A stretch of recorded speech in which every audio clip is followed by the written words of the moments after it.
गोली का जवाब गाली से भी नहीं। लेखक डॉक्टर हुकुमचंद जी भारिल। गोली का जवाब गाली से भी नहीं। नागपुर में जिनवाणी के अपमान होने पर उत्तेजित मुमुक्षु समाज के समक्ष 28 एवं 29 दिसंबर 1987 को दिए गए डॉक्टर भारिल के ये व्याख्यान उनकी भावना, रीति नीति और सामाजिक संदर्भ में उनके विचारों को व्यक्त करते हैं। इनके कैसेट भी उपलब्ध हैं। प्रथम दिन। यदि आपने जीवन भर समयसार का स्वाध्याय किया है तो समझ लीजिए कि आज उसकी परीक्षा की घड़ी आ गई है। यदि आप लोगों का थोड़ा बहुत भी विश्वास हम पर है तो आप यह सोचिए कि हम कोई चुप नहीं बैठे हैं, शांत नहीं बैठे हैं। जितनी पीड़ा आपके हृदय में है उससे कहीं ज़्यादा पीड़ा हमारे हृदय में भी है। आप तो इसको जिनवाणी को पढ़ते ही हैं, परंतु हम तो इसे पढ़ते भी हैं, पढ़ाते भी हैं और छपाते भी हैं। एक एक अक्षर का प्रूफ रीडिंग भी करते हैं। हमारा तो सारा जीवन इसी से जुड़ा हुआ है। विवेक के खो देने से तो कोई काम दुनिया में सफल नहीं होता है। जब भी कोई ऐसा प्रसंग हमारे सामने उपस्थित हो तो हमें ऐसे प्रसंगों में हमारे पूर्वजों ने जैसा आचरण किया था वैसा ही आचरण हमको भी करना चाहिए। सुबह तक की स्थिति में और अभी की स्थिति में बहुत बड़ा परिवर्तन हो गया है। उत्तेजना का वातावरण सुबह तक दूसरे पक्ष में था। यह घटना घट जाने से अब हमारे प्रत्येक मुमुक्षु भाई का हृदय आंदोलित हो गया है। इसलिए हमें अब शांति की जितनी आवश्यकता है उतनी आवश्यकता शायद इसके पहले नहीं थी। हम शांत चित्त से कम यह सोच तो सके कि ऐसी घटनाओं का सामना करने के लिए हमें कौन सा मार्ग चुनना चाहिए जो हमारी भगवान महावीर की परंपरा के अनुकूल हो, हमारी कुंद कुंद की दिगंबर परंपरा के अनुकूल हो। कल हम इस जिनवाणी को यहाँ से कैसे ले जाएंगे, कहाँ ले जाएंगे, इसके बारे में अभी जल्दी कुछ भी घोषणा करने की आवश्यकता नहीं है। हम लोग शांत चित्त से एक बार विचार करेंगे और जब किसी निर्णय पर पहुँचेंगे तब बताएंगे कि अपने को क्या करना है। जब आपके हृदय में इतनी गहरी वेदना है, इतना गहरा भाव है, उत्तेजना है, तो एक बार एक समय का भोजन छोड़कर रमुकार मंत्र का पाठ करके पहले अपने चित्त को शांत कीजिए। अशांत चित्त में लिया गया कोई भी निर्णय आत्मा के हित के लिए तो होता ही नहीं है, समाज के लिए भी उपयोगी नहीं होता है। समाज टूटे नहीं और हमारी आत्मा की साधना, धर्म की साधना, जिनवाणी की आराधना शांतिपूर्वक चलती रहे, ऐसा कोई मार्ग सोचेंगे। अभी अपनी बुद्धि बांझ नहीं हुई है कि हम किसी समस्या का समाधान ना निकाल सकें। इसलिए मेरा आप सबसे अनुरोध है कि अब हम क्या करेंगे और क्या नहीं करेंगे इसके बारे में कोई घोषणा ना करें।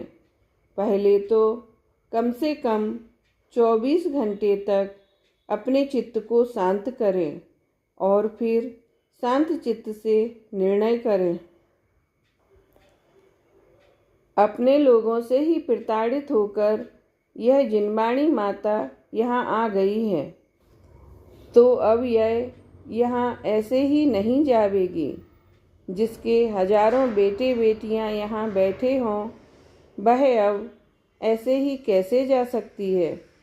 अब तो यह गाजे बाजे के साथ जावेगी। जिनेंद्र रथ यात्रा के समान इसकी यात्रा निकाली जावेगी और जहाँ भी विराजमान होगी जिनेंद्र भगवान के समान ही पूजी जावेगी। जब यह हमारे हृदयों में इतनी गहरी विराजमान है, तो दुनिया की कौन सी ताकत है कि जो इसे हमारे हृदयों में से निकाल सके। आप तो जानते ही हैं कि दर्पण का एक स्वभाव होता है, उसके सामने जो चीज़ आती है वह उसमें झलकती है, और ज्यों-ज्यों वह चीज़ उससे दूर की जाती है, दर्पण के हृदय में वह उतनी ही गहराई में प्रवेश करती चली जाती है।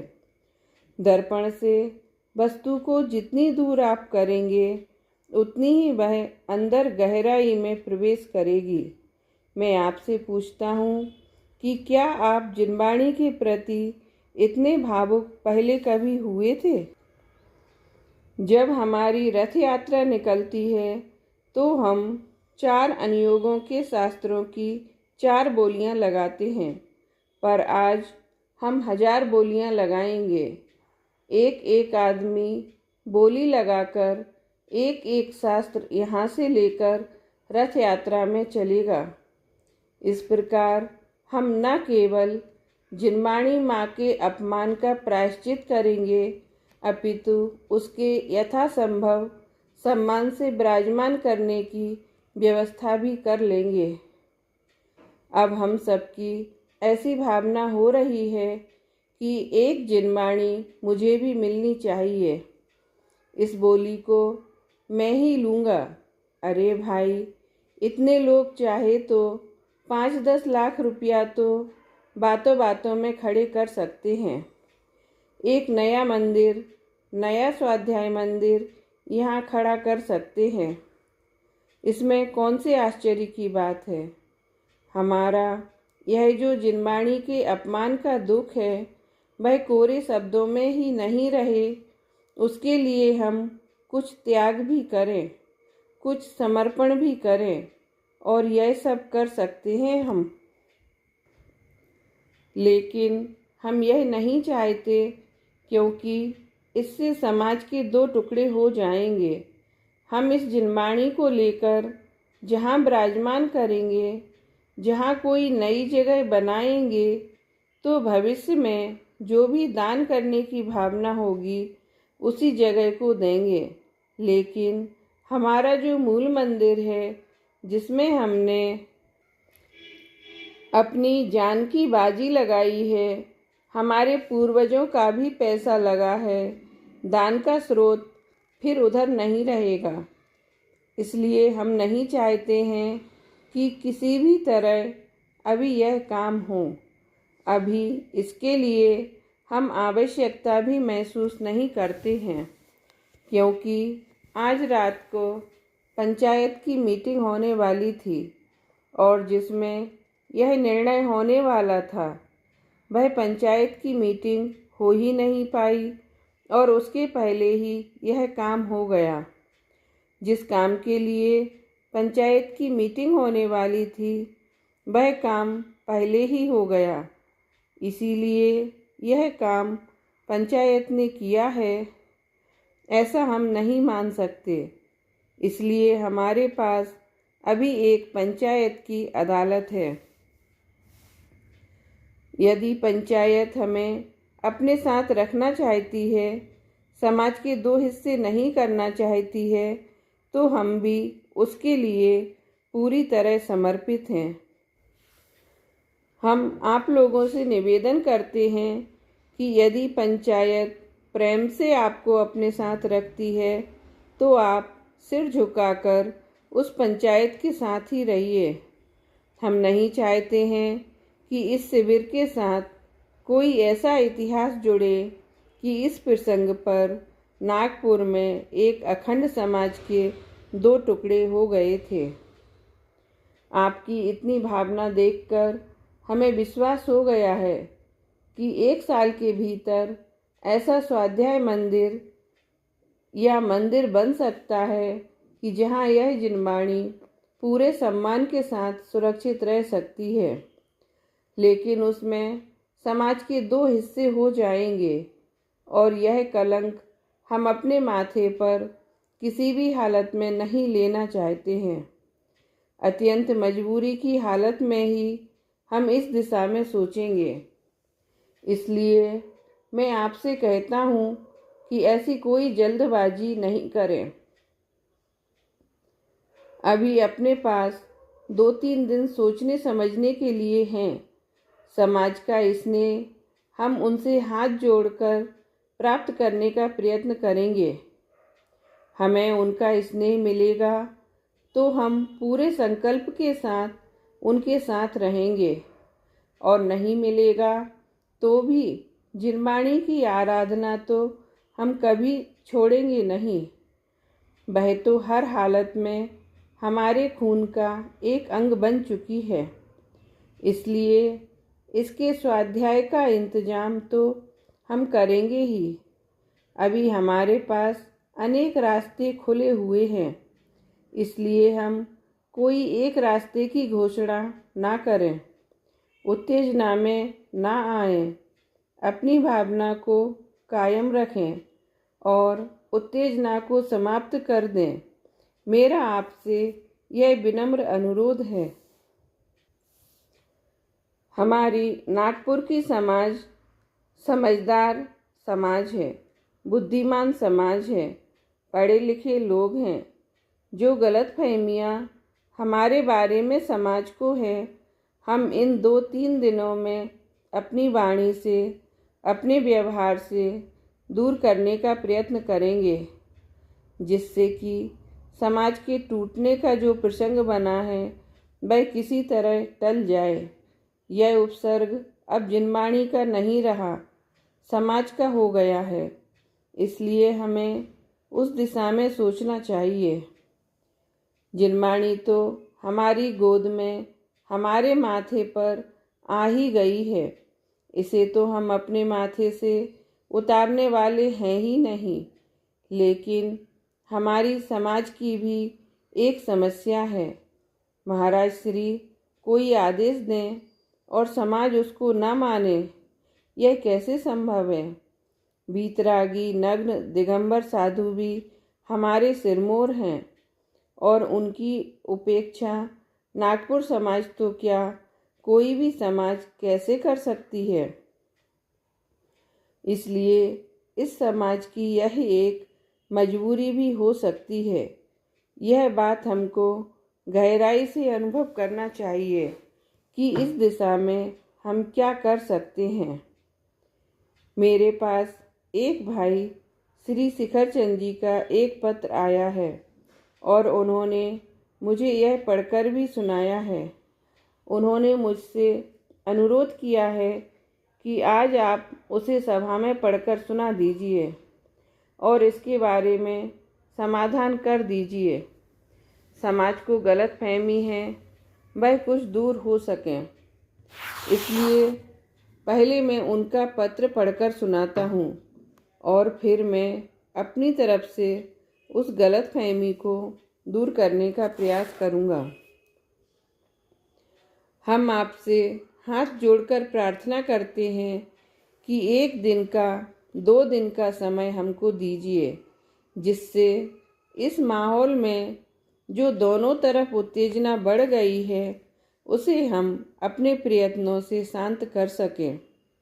यदि हम सफल ना हुए तो अपना रास्ता चुनने के लिए हर एक को अवसर मौजूद ही है। जिंदगी में ऐसे मौके बहुत कम आते हैं। पत्र में लिखा है, पहला प्रश्न, सोनगढ़ और उनके साहित्य से अभी आपका क्या संबंध है? ऐसा पता चला है कि आपने यह प्रकाशित किया है कि उनसे अब आपका कोई भी संबंध नहीं रहा तो आप अभी इस शिविर में भी यह घोषणा करें ताकि समाधान हो सके। भाई, मैं आपको बताना चाहता हूँ, पूज्य गुरुदेव श्री कांजी स्वामी के स्वर्गवास के बाद कुछ ऐसे लोगों के हाथ में सोनगढ़ की व्यवस्था चली गई कि जिनको ना तो समाज की स्थिति की पूरी जानकारी है और ना वे धार्मिक क्रियाओं के बारे में ही पूरी तरह वाकिफ हैं। हमारे बहुत प्रयत्न करने के बाद भी वे लोग नहीं माने और उन्होंने यह भावी तीर्थंकर की मूर्ति विराजमान कर दी। इस कारण हमारे लोगों ने इस्तीफा दे दिया। 12 में से 8 ट्रस्टी हमारे थे और उन सब 8 ट्रस्टियों ने इस्तीफा दे दिया। उसके बाद जो भी काम सोनगढ़ से हुए हैं उन कामों से ना हमारा कोई संबंध है, ना सहयोग है, ना हमारी अनुमोदना है। रही बात हमारे आध्यात्मिक गुरु श्री कांजी स्वामी की, उन्होंने हमें जो अध्यात्म की शिक्षा दी है, उन्होंने जो बीतरागी तत्वज्ञान हमें दिया है, उसके लिए हम उनके ऋणी हैं और उन्हें हम अध्यात्म विद्या गुरु मानते हैं, देव शास्त्र गुरु वाले गुरु नहीं। यह ध्यान रखिए, मैंने स्वयं श्री कांजी स्वामी से इंटरव्यू लिया था। उस वक्त मैं आत्मधर्म का संपादक था। उसमें वह छापा भी था। उसमें यह बात उनसे पूछी थी कि आपको लोग गुरुदेव क्यों कहते हैं, तो उन्होंने कहा था कि मैं देवशास्त्र गुरु वाला गुरु नहीं हूँ। लोग मेरे से अध्यात्म सुनते हैं, इसलिए जैसे रविंद्रनाथ ठाकुर को गुरुदेव कहते हैं और गोपाल दास जी बरैया को गुरुजी कहते थे, ऐसे ही लोग मुझे कहते हैं। मैं तो देवशास्त्र गुरु वाले गुरुओं का दासानुदास हूँ। हम उन्हें अपना विद्या गुरु मानते हैं, जैसे हम भी अपने बच्चों को, विद्यार्थियों को पढ़ाते हैं ना, तो वे भी हमें अपना गुरु मानते हैं। तो हम देवशास्त्र गुरु वाले गुरु थोड़े ही हो गए, हम तो आप जैसे ही गृहस्थ हैं। यह बात जब हम कह रहे थे तब हमारे ब्रह्मचारी जी प्रद्युम्न कुमार जी ईसरी भी वहाँ मौजूद थे। उन्होंने कहा कि फिर वहाँ से प्रकाशित साहित्य को आप प्रकाशित क्यों करते हैं, इस बात को भी आप स्पष्ट कर दीजिए। देखो भाई, यह समयसार है और इसकी संस्कृत में आत्मख्याति टीका 1000 वर्ष पहले आचार्य अमृत चंद्र ने बनाई। जयपुर के पंडित जयचंद जी छाबड़ा ने हिंदी टीका बनाई। यह हिंदी टीका आज से 85 वर्ष पहले कारंजा के भट्टारक जी ने छापी। उसी टीका को सोनगढ़ वालों ने छापा। अब उन्होंने छापना बंद कर दिया क्योंकि हिंदी प्रांत से उनका संबंध कट गया है। हिंदी प्रांत में अब उनका कोई नहीं है, ना ही उनका साहित्य बिकता है, ना कोई लेता है। अतः आचार्य कुंद कुंद के ग्रंथ जब मिलना बंद हो गए तो यह टीका हमने छापी, तो वह सोनगढ़ की कैसे हो गई? क्या छापने मात्र से उनकी हो गई?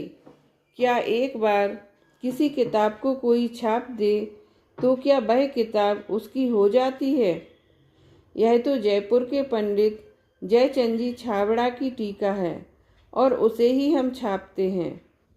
ऐसा थोड़ा है कि यदि आचार्य कुंद कुंद के ग्रंथ वे छाप दें तो हम नहीं छापेंगे। इसलिए वे ग्रंथ उनके नहीं हैं, हम सबके हैं। जो आध्यात्मिक साहित्य हैं, पूर्वाचार्यों का है, पंडितों का है, वह हम छापते हैं, अथवा उन पर जो गुरुदेव श्री ने प्रवचन किए हैं, उन्होंने जो अध्यात्म का मर्म खोला है, उन प्रवचनों को भी हम संपादन करके छापते हैं। बिल्कुल आगम से मिली हुई जो पद्धति होती है उसे छापते हैं। दूसरा प्रश्न मुनि मान्यता के बारे में है। आपके पक्ष वालों पर मूलाम न्याय वालों का आरोप है कि सोनगढ़ वाले अपने प्रवचन में मुनियों को याद तो करते हैं, लेकिन व्यवहार में उनका रवैया आचरण इसके विरुद्ध है। जबकि दिगंबर मुनि धर्म ही दिगंबर रामनाय का मूल आधार है।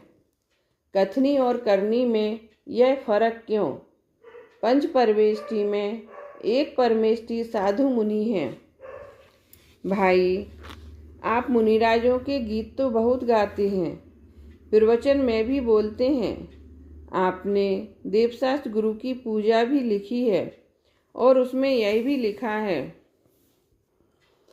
चलते फिरते सिद्धों से गुरु चरणों में शीश झुकाते हैं। हम चले आपके कदमों पर नित यही भावना भाते हैं। इसमें तो कोई ऐतराज नहीं है, लेकिन जो विद्यमान मुनिराज हैं उन लोगों के प्रति आपका व्यवहार कैसा है? भाई, इसके लिए तो अभी आपने यह फिल्म देखी। इससे बढ़िया जवाब हम आपको क्या दे सकते हैं? यह फिल्म 2-4 साल पुरानी नहीं है। यह इसी 11 दिसंबर 1987 की है।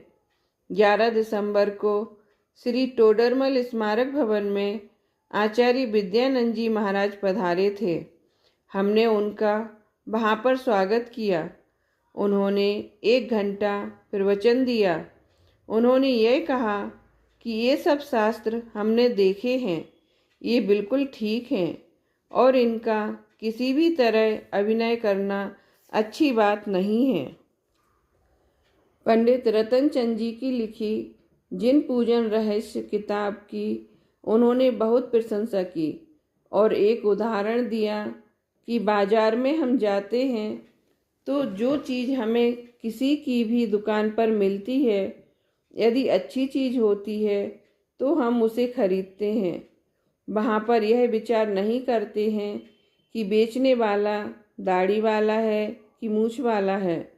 ऐसे ही जिनवाणी कहीं से भी प्रकाशित हुई हो, उसका स्वाध्याय हमें अवश्य करना चाहिए। श्री शांति सागर महाराज की यह पत्रिका यहाँ लगी है, देखो, इसमें उनका फोटो है और इस पंच कल्याणक में हम भी जा रहे हैं। इन शांति सागर महाराज जी के साथ हमने कम से कम 10 पंच कल्याणक किए हैं। भाई, हम तो अलग रास्ते को अंगीकार करना नहीं चाहते, हम किसी का विरोध नहीं करना चाहते। हम तो इस समाज में शांति से रहना चाहते हैं और इसी समाज में कुंद कुंद आदि आचार्यों का बीतरागी तत्वज्ञान जीवन भर पढ़ना और पढ़ाना चाहते हैं। आगे पत्र में लिखा है कि दिगंबर जैन समाज के लिए परस्पर संगठन व सहयोग की दृष्टि से वर्तमान समय बहुत महत्वपूर्ण है। अशांत वातावरण को शांत करने में आपकी विशेष भूमिका है। आप सरीखे विद्वानों को अखिल भारतीय दिगंबर जैन समाज के सभी अंगों को संगठित कर उनका सहयोग लेकर उनमें विश्वास जगाकर यह महान कार्य करना चाहिए। एक बात इसमें लिखी है जिससे मैं सहमत नहीं हूँ, वह यह कि कुछ लोग समाज के कंटक हैं और उन लोगों ने ऐसा वातावरण बना दिया है, इन कंटकों को दूर किए बिना यह वातावरण सुधरेगा नहीं। देखो भाई, गुलाब का पेड़ होता है तो उसमें फूल भी लगते हैं और कांटे भी लगते हैं। कांटे को छोड़कर गुलाब के पेड़ की कल्पना करें, यह संभव नहीं है। इसलिए उन्हें हटाए बिना, उन्हें नष्ट किए बिना इस भाषा में ना हम सोचते हैं और ना हम सोच सकते हैं। हम तो समझते हैं भाई, समाज में कोई कंटक फंटक नहीं है। बात सिर्फ इतनी है कि उनको हमारी बात समझ में नहीं आ रही है और उन्हें ऐसा लग रहा है कि हम समाज को, धर्म को बर्बाद कर रहे हैं। यदि सचमुच उनको ऐसा नहीं लगता तो इतना बड़ा काम वे नहीं करते। क्या वे नहीं जानते हैं कि शुभम चक्रवर्ती ने रमुकार मंत्र को पानी में हाथ से लिखकर पैर से मिटा दिया था। इसके परिणाम स्वरूप वे 7वें नरक में गए थे। यह जिनवाणी जो अभी यहाँ रखी है, वह साक्षात सर्वज्ञ भगवान की वाणी है, कुंद कुंद की वाणी है। आप देखना, इसमें विद्यानंद जी महाराज की भी पुस्तकें हैं। उत्तर भारत में एक जय सागर जी महाराज हैं। दक्षिण कुंभोज बाहुबली में एक समंत भद्र जी महाराज हैं। हम उनके पास जाते ही हैं। विद्यासागर जी महाराज हमारे साथ में केसली पंचकल्याणक में थे ही। अब जो हमको गैर दिगंबर घोषित करें, जगह जगह हमें निकालने की बात करें, हम उनके पास क्यों जाएं? कैसे जाएं? उनसे हमारा मेल कैसे बैठे? हम तो बहुत प्रयत्न करते हैं, लेकिन वह मेल बैठता ही नहीं। हम तो परसों से यहाँ आए हैं और इसी प्रयत्न में थे, लेकिन जैसा उत्तेजना का वातावरण अभी यहाँ है, ऐसे में हमारी हिम्मत तो नहीं पड़ी कि हम उस आग में कूद जाएं। हमने कहा भी कि भाई, थोड़ा यह वातावरण शांत हो तो हम चलें। ऐसे अशांत वातावरण में बात करने से कोई लाभ नहीं होता। इसलिए किसी के प्रति विरोध की बात तो है ही नहीं। एक बात हम बता दें कि यह हमारी प्रतिज्ञा है और हमारे सारे प्रवक्ताओं को निर्देश भी है कि कोई किसी की निंदा ना करे। हमारी तरफ से किसी की निंदा तो हम करते ही नहीं हैं। कोई बताए कि किस मुनि की हमने निंदा की। हमारे प्रवचनों के कैसेट बनते हैं। पूरे साल भर हम 8 महीने घूमते हैं, सब जगह कैसेट बनते हैं। हमारा साहित्य भी उपलब्ध है। हम किसी की व्यक्तिगत निंदा करते हों तो कोई निकाल कर बताए। भाई, हमें भी किसी के प्रति श्रद्धा है। जैसी किसी के प्रति श्रद्धा आपकी है, तो किसी के प्रति हमारी भी है। हमारी श्रद्धा श्री कांजी स्वामी के प्रति है। उनके प्रति कोई अपशब्द बोले तो हमें कैसा लगेगा? क्या हम पत्थर के बने हुए हैं? अरे भाई, हम आपके ही तो भाई बंधु हैं। जिस जिनवाणी के प्रति हमारी आस्था है, उसकी यह दुर्दशा आपने की है। क्या यह शोभा की बात है? यदि इतनी ही दिलेरी आप में है तो कुरान को ऐसा करके बताएं, रामायण को ऐसा करके बताएं, तो आपको सब मालूम पड़ जाएगा। इनमें विद्यासागर जी की फोटो है, किताबें हैं। जिनवाणी के प्रति उपेक्षा का परिणाम का फल क्या हो सकता है? लेकिन वे बेचारे क्या करें? उनके दिमाग में कहीं से यह भ्रम खड़ा हो गया है कि इसमें जहर मिला दिया है हमने। अरे, वे तो बेचारे अपनी समझ में जैन धर्म की रक्षा कर रहे हैं। वे यह नहीं समझते हैं कि इस रक्षा के चक्कर में कहीं अनर्थ तो नहीं हो रहा है। वे तो समझाने के पात्र हैं। वे कंटक हैं, अतः उन्हें मसल देना, हटा देना, ऐसी भाषा यह जैनियों को शोभा नहीं देती है।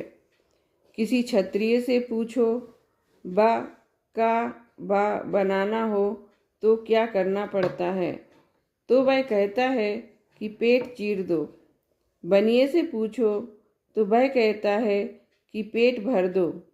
चीरने की भाषा ये जैनियों की भाषा नहीं है। उसको तो हर समस्या का समाधान भरने से सूझता है। ये दिगंबरों की भाषा नहीं है, ये महावीर की भाषा नहीं है, ये कुंद कुंद की भाषा नहीं है। एक भी भाई हमसे जुदा हो यह सोचने के आदि हम नहीं हैं। भाई, एक दिन हम भी तो स्वामी जी के विरोधी थे। हमारी समझ में विषय आ गया तो हम अनुकूल हो गए। आप में से जो आज स्वामी जी के बड़े पक्षधर हैं, आज जिनकी आंखों में आंसू हैं, वे छाती पर हाथ रखकर बतावें कि जब तुम्हें यह बात पसंद नहीं थी तो तुमने कितना विरोध किया था। जब समझ में आया तो पक्ष में हो गए। भाई, किसी को आज समझ में आया है, किसी को कल आएगा, किसी को परसों समझ में आएगा। इसलिए किसी कंटक को समाप्त करने की बात हम तो सोच भी नहीं सकते हैं। हम तो बहुत से बहुत आगे बढ़ेंगे तो यह सोच सकते हैं कि यदि समाज में शांति से रहकर हम अपनी धर्म साधना, साहित्य की आराधना और स्वाध्याय नहीं कर सकते तो अलग बैठकर स्वाध्याय करें। बस, इससे ज़्यादा हम सोच भी नहीं सकते। यह भी हमारे लिए कोई बहुत बढ़िया बात नहीं है कि अभी हाल 10 लाख रुपया इकट्ठे करके एक नए मंदिर की नींव यहाँ डाली जाए और इतिहास में लिखा जाए कि यहाँ पर डॉक्टर भारेल आए थे तब यह मंदिर बना था। हम यह नहीं चाहते हैं। उन्होंने कहा कि आप हनुमान बन जाएं। भैया, हम में वह ताकत कहाँ है, हम में वह शक्ति कहाँ है? उन्होंने तो लंका में आग लगाई थी, वह ताकत हम में कहाँ है? उनमें वह ताकत थी और उनके सामने संहार करने के लिए राक्षस थे। हमारे सामने राक्षस कहाँ है? ये तो हमारे साधर्मी भाई है। यहाँ आग लगाकर तो अपने ही घर को जलाने की बात है। एक बूढ़ी माँ थी और उसके 2 बेटे थे। पिताजी का स्वर्गवास हो गया था, इसलिए उन्होंने निर्णय लिया कि माताजी की सेवा दोनों ही मिलकर करेंगे। दोनों ने माँ को आधा आधा बांट लिया। पिताजी होते तो एक भाई पिताजी को ले लेता और एक माताजी को। अकेली माताजी थी तो एक इस पैर को दबाता, नहलाता, धुलाता और दूसरा दूसरे पैर को दबाता, नहलाता, धुलाता, ऐसे दोनों सेवा करते थे। एक दिन बड़ा भाई आया। उसने अपना पैर धोया और वह गीला था तो सोचा कि इसे ज़मीन पर रखूँगा तो मिट्टी लग जाएगी। उसने उसे दूसरे पैर पर रख दिया। सोचा थोड़ी देर में सूख जाएगा तो नीचे रख दूँगा। दूसरा भाई आया और कहने लगा कि मेरा पैर गंदा है। इसका मतलब यह थोड़े ही है कि तू अपना पैर मेरे पैर पर रखे। वह अंदर से मूसल ले आया और उसका पैर तोड़ दिया, टांग तोड़ दी। दूसरे को भी गुस्सा आया, उसने दूसरी टांग तोड़ दी। अम्मा की दोनों टांगें टूट गईं। ऐसे ही जिनवाणी हमारी माता है। जिनवाणी माता को हम बांट लें, कुछ आप हटाएं, कुछ आप जलाएं, यह कहकर कि इनके यहाँ से प्रकाशित है, इसलिए कुछ हम हटाएं, क्योंकि कुछ जगह हमारा भी तो कब्जा है, कुछ मंदिरों में हमारा भी तो बहुमत है। आखिर हम कोई ऐसे ही तो हैं नहीं। हम तुम्हारी निकालने लग जाएं तो इससे जिनवाणी माता की दोनों टांगें टूटने के अलावा और क्या होगा? मेरा तो कहना है कि गोली का जवाब गोली से देने की बात तो बहुत दूर, हमें तो गोली का जवाब गाली से भी नहीं देना है। ऐसा पाप हमसे तो होगा नहीं। सभा में से एक आदमी चिल्लाया, हाथ में कंगन पहन लो। अरे पहन लेंगे, क्या दिक्कत है? भाई, तुम्हारे दुख को हम जानते हैं। तुम क्या समझते हो कि हमें खुशी हो रही है? अरे अभी तो दिक्कत यह है कि हमें अभी तो हमारे युवकों को ही शांत करना पड़ेगा।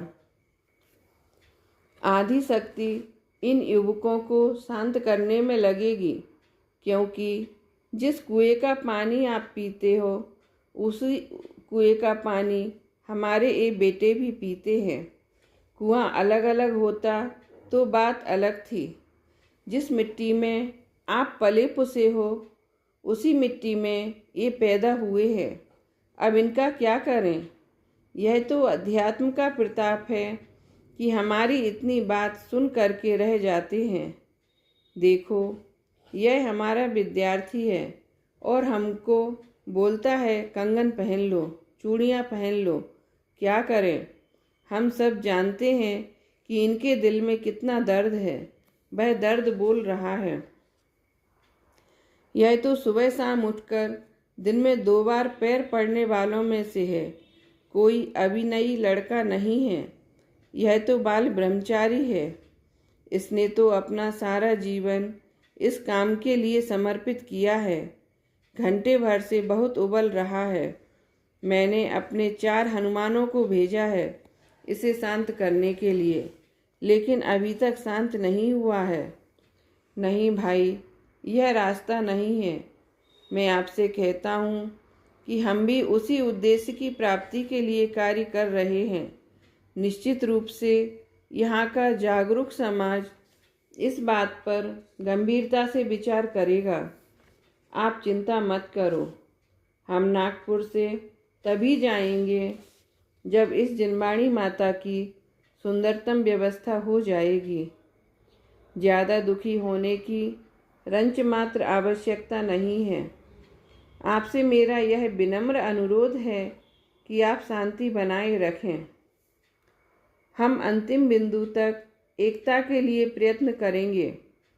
यदि हम अपने काम में सफल हो गए तो आपकी समाज की एकता को देखकर बहुत गौरव के साथ यहाँ से जाएंगे। इसी भावना के साथ मैं अभी की बात समाप्त करता हूँ और आगे का कार्यक्रम चलाने का आप सबसे अनुरोध करता हूँ। दूसरा दिन। कल हमारे चित्त में जो बहुत खेद था और मैंने आपसे अपील की थी कि थोड़ा सा समय हम शांति से बिताएं, व्रत उपवास करें और चित्त में उद्वेग न आने दें। फिर हम सोचेंगे कि हमें इसके बारे में क्या करना है।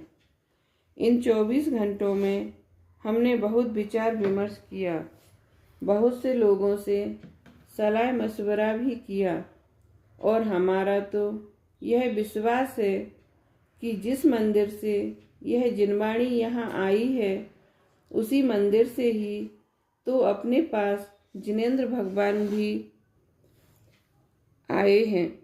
जिस प्रकार ये भगवान जावेंगे उसी प्रकार एक न एक दिन यह जिनवाणी भी उस मंदिर में अवश्य वापस जाएगी, ऐसा हमारा विश्वास है। हम कोई जबरदस्ती या किसी और तरीके से इस काम को नहीं करना चाहते हैं। हम तो हमारे जो भाई हैं उनका हृदय परिवर्तन चाहते हैं। वे हमें प्रेम से बुलाएं और हम प्रेम से जाएं, यही हमारा रास्ता है। उसमें भले ही थोड़ी देर लग सकती है, लेकिन अंधेर नहीं हो सकता। हृदय परिवर्तन का जो काम है वह समय सापेक्ष होता है। हमें अपने हृदय की पवित्रता का परिचय देना पड़ता है, तब हम सामने वाले से हृदय परिवर्तन की अपेक्षा रख सकते हैं। इसलिए कुछ समय के लिए हम इस जिनवाणी को कहीं एक जगह विराजमान करेंगे। हमारे हृदय में जो पीड़ा है और जो क्षोभ है, उससे ऐसा लगता है कि हमारे सामने यह काम हुआ और हम अपनी कोई भी श्रद्धा इसके लिए समर्पित न कर पाए। ऐसा लगता है कि हमने जिनवाणी का अपमान सह करके कोई अर्घ्य नहीं चढ़ाया है। इसलिए हम यहाँ पर परसों बहुत अच्छी तरह से जिनवाणी का पूजा पाठ करेंगे और इसे जुलूस के साथ ससम्मान जहाँ हमें रखना है वहाँ ले जाएंगे। हमने यह विचार किया है कि कौन ले जाएगा, कैसे ले जाएगा। सबके हृदय में यह बात है कि इन 2000 आदमियों में से कौन इस जिनवाणी को ले जाए। सभी तैयार हैं तो क्या सबको एक एक किताब दें। इसलिए हमने निर्णय किया कि सुंदर केसरिया झंडे वाला कपड़ा मंगाया जाएगा। जिनवाणी को सम्मान के साथ बेस्टनों में बांधकर करीब 25 बंडल बनाए जाएंगे। बग्गियां लाएंगे। उन बंडलों को लेकर बग्गी में बैठकर जुलूस के साथ जाएंगे। उनकी यहाँ बोली होगी। उन 25 बंडलों को लेकर सब लोग जाएंगे।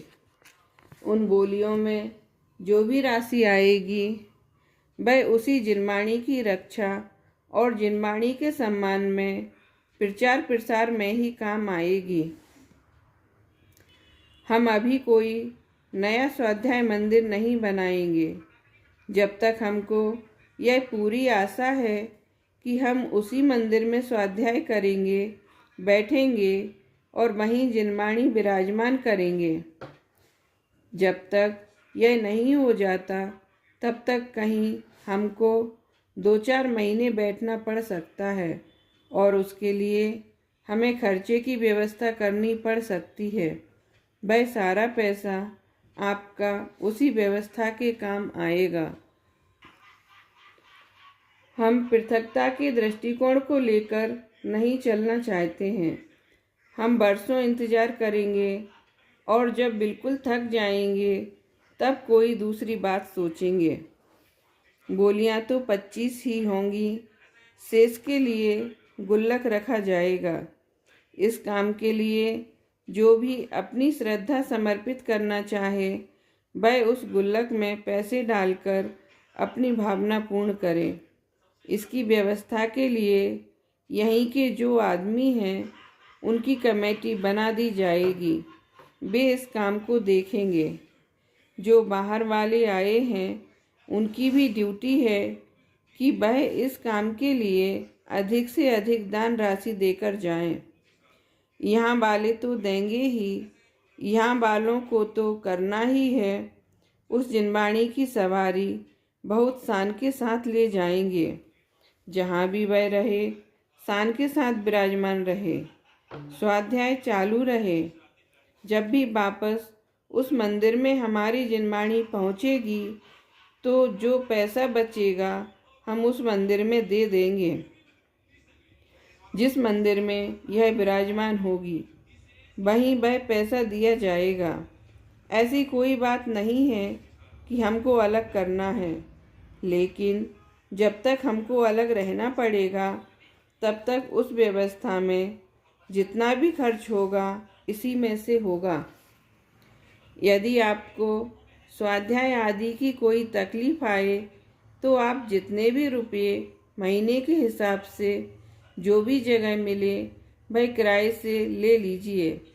मैं तो आपको अपनी तरफ से, संस्थाओं की तरफ से ये आश्वासन देता हूँ कि उसका 50% किराया आपको हम दे देंगे। यदि आप 2000 रुपये महीने की जगह लेंगे तो 1000 रुपये हम देंगे। उसके बाद भी अपनी जगह बनाने की आवश्यकता पड़ी तो उसके लिए भी हमसे जो बनेगा आपका हाथ हम अवश्य बटाएंगे। मैं चाहता हूँ कि यहाँ कभी आवश्यकता पड़े ही नहीं। कल सब लोग सोचकर आएं। मैंने 24 घंटे पहले आपको सूचना देनी जरूरी समझी। भाई, उपवास को व्यक्तिगत ही रहने दो। सामूहिक रूप ना दें। हमको कोई आंदोलन खड़ा नहीं करना है, हमको तो प्रायश्चित करना है, अपने दुख का शमन करना है। हमारे सब लोगों ने आज जिससे जैसा बना है वैसा किया ही है। कसाई की बात भी बिल्कुल भी अपने चित्त में ना लाएं। जैसा उत्साह का वातावरण अभी आपने अन्य बोलियों में बताया है, वैसा ही कल आपको जिनवाणी के प्रति बताना है। वास्तव में आपकी जो भक्ति कुंद कुंद के प्रति है, उन्हीं कुंद कुंद की यह वाणी है। इसमें आपका उत्साह देखने को मिलेगा, ऐसा मेरा पूरा विश्वास है। एक दिन फिर हम जल्दी से जल्दी नागपुर में आएंगे और अखंड समाज के एक सामूहिक आमंत्रण पर आएंगे, ऐसी मेरी भावना है। डॉक्टर भारेल के इस व्याख्यान का जादू जैसा असर हुआ और वातावरण एकदम शांत हो गया। जब बोलियां लगीं तो सबसे पहली बोली डॉक्टर भारेल ने ही ली थी। फिर तो बोलियों का तांता लग गया।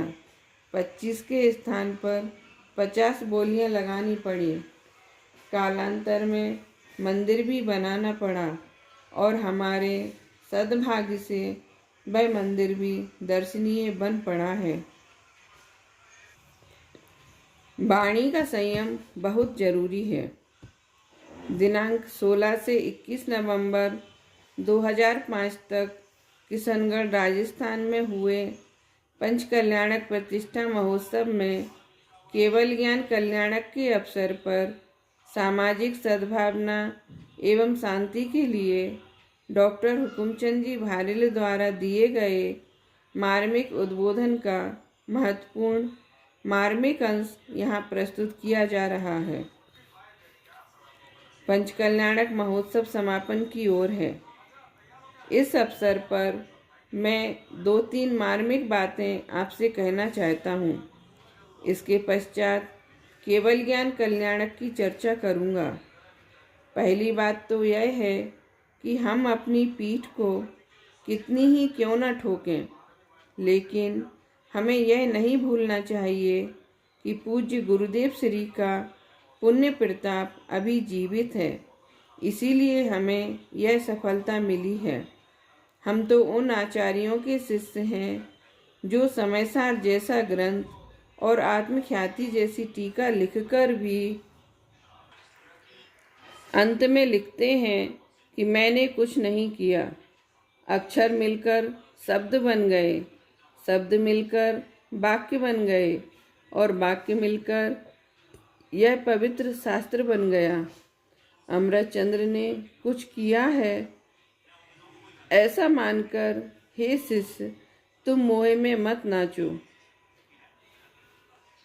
हमें बहुत प्रसन्नता है कि आज भगवान नेमिनाथ को केवल ज्ञान प्रकट हो गया है। हमारा यह पंचकल्याणक प्रतिष्ठा महोत्सव बहुत शंकाओं और आशंकाओं के बीच अधिकतम सफलताओं के साथ संपन्न होने जा रहा है। इस प्रसंग पर मैं एक बात कहना चाहता हूँ कि जब किसी पेड़ पर फल लगते हैं, अर्थात वह पेड़ सफल होता है, तो नम जाता है, नीचे झुक जाता है। यदि ये हमारा पंचकल्याणक महोत्सव सफल हुआ है तो हमारे लोगों को भी अपने को विनम्र बनाना चाहिए। उसमें यह नहीं समझना चाहिए कि हम विनम्र बने तो हमारी गर्दन नीची हो गई। अभी 5 मिनट पहले एक बच्ची ने एक गीत छंद मुक्तक सुनाया। कोई ज़्यादा अच्छी बात तो नहीं कही, पर आप सबने भी तालियां पीट दी। मुझे बहुत दुख हुआ। ऐसे मंगल अवसर पर सहयोग करने वालों को याद किया जाता है या असहयोग करने वालों को। मेरे कहने का आशय यह है कि हमारे जीवन में विनम्रता आनी चाहिए, क्योंकि हम सफल हुए हैं। हम भगवान के मंदिर में भगवान की प्रतिमा विराजमान कर रहे हैं। हमारे हृदय मंदिर में भी भगवान विराजमान हुए हैं। भगवान आत्मा विराजमान हुआ है।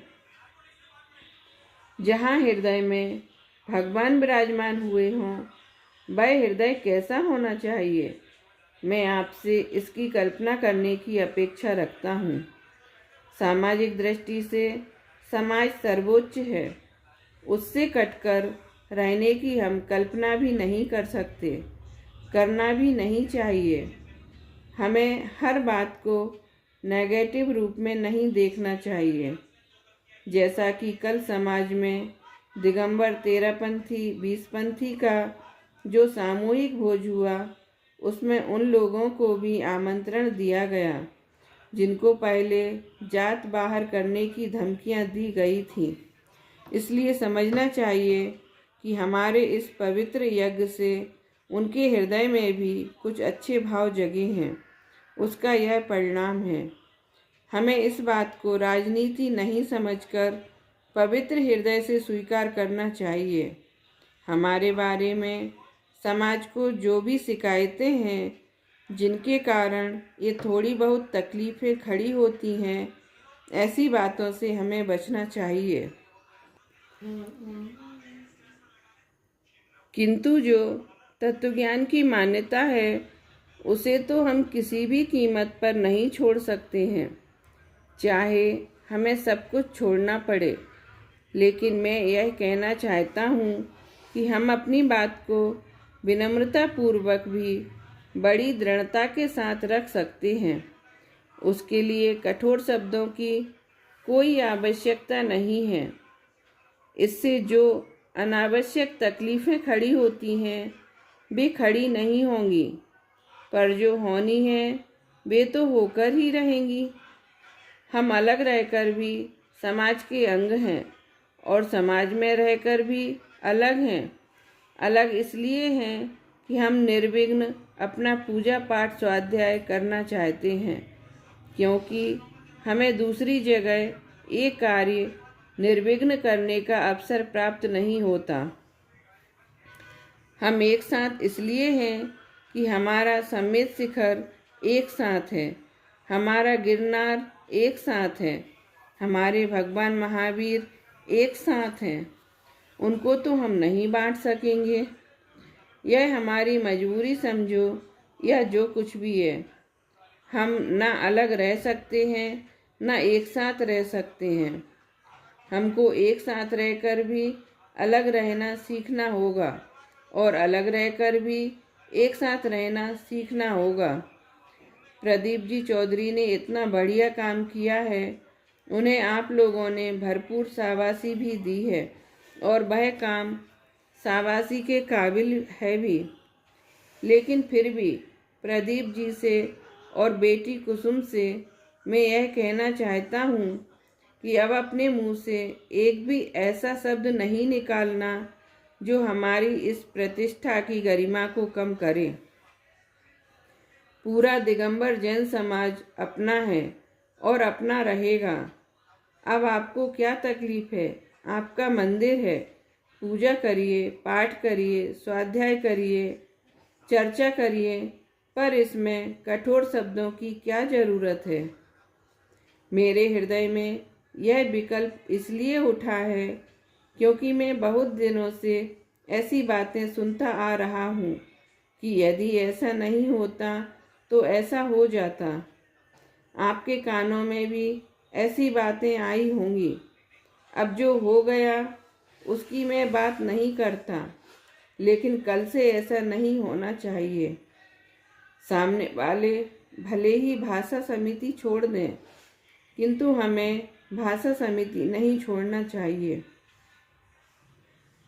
मैं सच्चे दिल से आपसे यह आग्रह करना चाहता हूँ कि आपकी हमारी वाणी बहुत मीठी होनी चाहिए, बहुत प्यारी होनी चाहिए। विनम्र भाषा में भी दृढ़तापूर्वक इनकार किया जा सकता है। अपने सिद्धांतों पर अडिग रहा जा सकता है। हमारे अस्तित्व के लिए हमें पंच परमेष्ठी की शरण के अतिरिक्त किसी की भी शरण की आवश्यकता नहीं है। ऐसा होने पर भी हमें सबसे हिल मिलकर रहना चाहिए। जब हम अजैनियों से मिलकर रह सकते हैं, मुसलमान, ईसाई, हिंदू भाइयों से मिलकर रह सकते हैं, तो क्या अपने जैन भाइयों से मिलकर नहीं रह सकते? सामने वालों की तरफ से कुछ भी हो, हम ठंडे रहेंगे तो सब मामला बहुत जल्दी ठंडा हो जाएगा। पुखराज पहाड़िया ने कहा कि सब 21 नवंबर तक का झगड़ा है, 21 तारीख के बाद सब ठंडा हो जाएगा। मेरे से उनकी पकड़ ज़्यादा गहरी लगती है। मैं तो समझता था कि माहौल को ठंडा होने में महीने 2 महीने लग जाएंगे, जबकि उन्हें तो 21 तारीख के बाद ही मामला ठंडा होने का भरोसा था। लेकिन हम दोनों ही फेल हो गए और 21 तारीख से पहले ही मामला ठंडा हो गया। इसलिए अब हमें पुरानी सब बातें भूलकर विनम्रता एवं समता भाव का रास्ता अपनाते हुए अपने जीवन का कल्याण करना चाहिए। बस इतनी ही बात मैं आप सबसे कहना चाहता हूँ।